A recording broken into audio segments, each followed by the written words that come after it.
और अब आज के दिन की सबसे विशेष बात, आज पौष कृष्ण पक्ष की उदया तिथि प्रतिपदा और सोमवार का दिन है। प्रतिपदा तिथि आज दोपहर 12:26 तक रहेगी।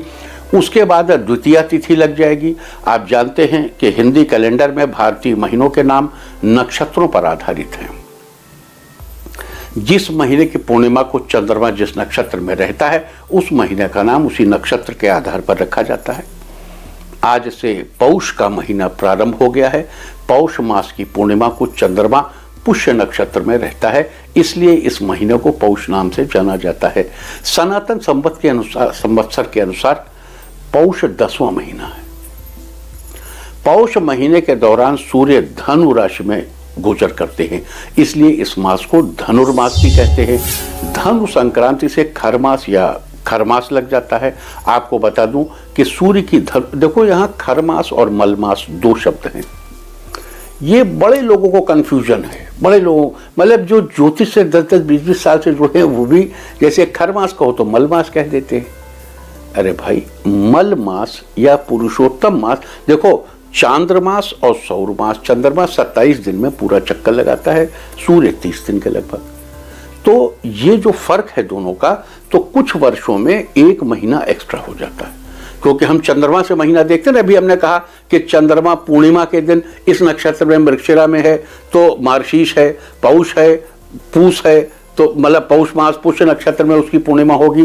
ऐसी चंद्रमा से 27 तो 3-3 दिन हर महीने में एक्स्ट्रा हो गए। अब जब वो महीना इकट्ठा हो जाता है तो उसको हम कहते हैं मलमास या पुरुषोत्तम मास या अधिक मास। फिर से दोहरा दूं, मलमास या पुरुषोत्तम मास या अधिक मास। अब खरमास क्या है? देखो, सूर्य हमारे सौरमंडल का देवता है, लेकिन सूर्य को पापक ग्रह कहा जाता है, पाप ग्रह। और धनु राशि बृहस्पति की राशि है, मीन राशि बृहस्पति की राशि है। जब सूर्य गुरु की इन 2 राशियों में गोचर करता है तो उन महीनों को खर मास कहा जाता है।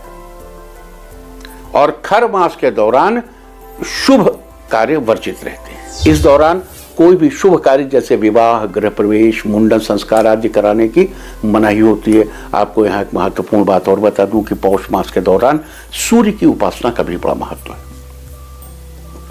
आदित्य पुराण के अनुसार पौष महीने के प्रत्येक रविवार को तांबे के बर्तन में जल, लाल चंदन और लाल फूल डालकर सूर्य को अर्घ्य देना चाहिए तथा ओम सूर्याय नमः मंत्र का जाप करना चाहिए।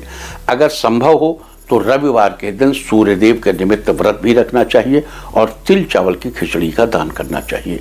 जबकि व्रत का पालन शाम के समय किसी मीठे भोजन से करना चाहिए। इस व्रत में नमक का सेवन वर्जित है। इस व्रत को करने वाला व्यक्ति तेजस्वी बनता है।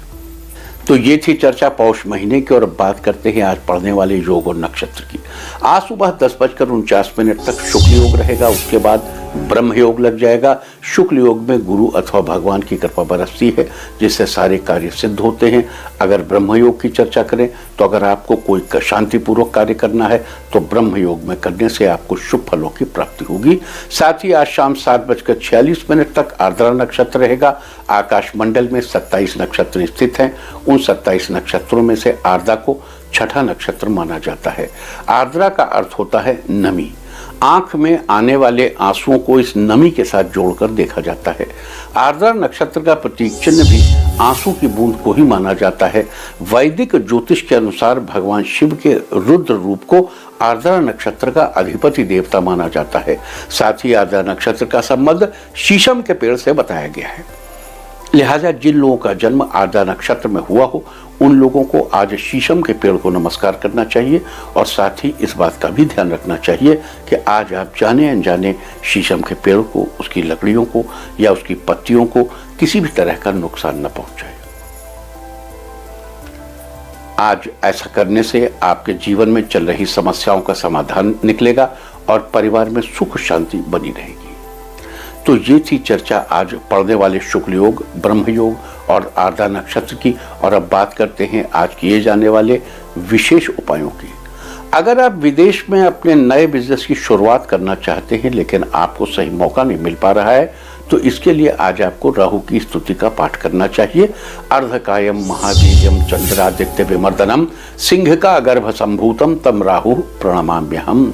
इस प्रकार यथाशक्ति यानी जितनी भी आप में शक्ति हो जो सुखपूर्वक आप कर सके, जितनी श्रद्धा हो उतनी बार आपको इस राहु स्तुति का पाठ करना चाहिए। आज के दिन ऐसा करने से विदेश में नया व्यापार शुरू करने के लिए आपकी सही मौके की तलाश जल्द ही पूरी होगी। अगर आप अपने दाम्पत्य जीवन को सुखी बनाए रखना चाहते हैं तो इसके लिए आज आपको आर्द्रा नक्षत्र के अधिपति देवता भगवान शिव की उपासना करनी चाहिए। आज आपको शिव मंदिर जाकर जल में गंगा जल मिलाकर शिवलिंग पर अभिषेक करना चाहिए और साथ ही भगवान से अपने सुखी दाम्पत्य जीवन के लिए प्रार्थना करनी चाहिए। आज के दिन ऐसा करने से आपका दाम्पत्य जीवन सुखी बना रहेगा। अगर आपके घर की सुख समृद्धि को किसी की नज़र लग गई है तो घर से नजर दोष को हटाने के लिए आज आपको शीशम के पेड़ की जड़ में जल चढ़ाना चाहिए और 2 मिनट के लिए हाथ जोड़कर पेड़ को नमस्कार करना चाहिए। आज के दिन ऐसा करने से आपके घर को लगी नजर दोष दूर होगी और आपके घर में सुख समृद्धि में इजाफा होगा। अगर आप क्रूड ऑयल का व्यापार करते हैं और आपको उससे रिलेटेड कोई एग्रीमेंट कराना है या कोई डील साइन करनी है तो इसके लिए आज का दिन बहुत अच्छा है। अपने एग्रीमेंट की सफलता सुनिश्चित करने के लिए आज आपको मंदिर में जाकर सरसों के तेल की शीशी दान करनी चाहिए। अगर आप अपनी पढ़ाई लिखाई की क्षमता को बढ़ाना चाहते हैं तो इसके लिए आज आपको देवी सरस्वती की उपासना करनी चाहिए और उन्हें पुष्पांजलि अर्पित करनी चाहिए। आज के दिन ऐसा करने से आपकी पढ़ाई लिखाई की क्षमता बढ़ेगी जिससे आप बेहतर प्रदर्शन कर पाएंगे। अगर आप एक्स्ट्रा मैरिटल रिलेशन से बचना चाहते हैं तो इसके लिए आज के दिन आपको एक चंदन की गोली लेकर उस पर 5 बार राहु के मंत्र का जाप करना चाहिए। मंत्र इस प्रकार है, ओम भ्रांग भ्रीं भ्रौं सह राहवे नमः। इस प्रकार चंदन की गोली पर 5 बार मंत्र जाप के बाद उस गोली में सफेद रंग का धागा पिरोकर अपने गले में पहन ले। अगर आप अपने जीवन साथी के बिजनेस को ऊंचाइयों पर ले जाना चाहते हैं तो इसके लिए आज आपको एक कच्चा नारियल लेकर बहते जल में प्रवाहित करना चाहिए। साथ ही राहु की स्तुति का पाठ करना चाहिए। अर्धकायम महावीर्यम चंद्रादित्य विमर्दनम सिंह का गर्भ संभूतम तम राहुम प्रणमाम्यहम। आज के दिन ऐसा करने से आपके जीवन साथी का बिजनेस तेज गति से आगे बढ़ेगा। अगर आप किसी दूसरे शहर में जाकर पढ़ाई के लिए कोई फॉर्म भरना चाहते हैं तो आज का दिन उसके लिए बहुत अच्छा है। आप बिना किसी हिचक के आज फॉर्म भर सकते हैं। साथ ही इस काम में अपनी सफलता सुनिश्चित करने के लिए आज के दिन शाम के समय आपको दिन ढलने के बाद भगवान शिव के मंदिर के बाहर 2 सरसों के तेल के दीपक जलाने चाहिए। अगर आप जौ से संबंधित कोई बिजनेस करते हैं, यानी अगर आप जौ के व्यापारी हैं या आप जौ की खेती करते हैं तो आपको आज उससे रिलेटेड कामों में फायदा होगा। अपना फायदा सुनिश्चित करने के लिए आज आपको हाथी के पैर के नीचे की मिट्टी लाकर, यानी जिस स्थान पर हाथी ने अपने कदम रखे हों वहाँ की थोड़ी सी मिट्टी लाकर अपने पास रखनी चाहिए। लेकिन अगर आपको हाथी के पैर के नीचे की मिट्टी न मिल पाए तो आज के दिन हाथी की तस्वीर या उसकी मूर्ति को घर में स्थापित करें। अगर आपके जीवन में भौतिक सुख साधनों की कमी हो गई है तो उनकी बढ़ोतरी के लिए आज आपको एक कच्चा कोयला लेना चाहिए और उसे साफ बहते जल में प्रवाहित करना चाहिए। पानी में कोयले को प्रवाहित करते समय राहु के मंत्र का जाप भी करना चाहिए। ओम भ्रांग भ्रीं भ्रौं सह राहवे नमः। आज के दिन ऐसा करने से आपके जीवन में निश्चित तौर पर भौतिक सुख साधनों में बढ़ोतरी होगी। अगर आपका कोई प्रशासनिक कार्य कई दिनों से रुका हुआ है तो उसे पूरा करवाने में आपको कोई अड़चन आ रही है तो उस अड़चन को दूर करने के लिए आज आपको हाथ मुंह धोकर नीले रंग के कपड़े पहनकर राहु के स्तोत्र का एक बार पाठ करना चाहिए।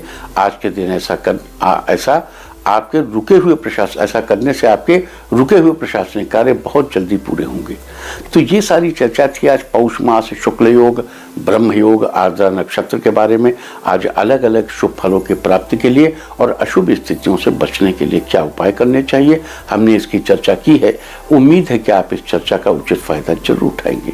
इंडिया टीवी हर वक्त हर जगह डाउनलोड करने के लिए सर्च करें India TV news Google play store या ऐप स्टोर पर।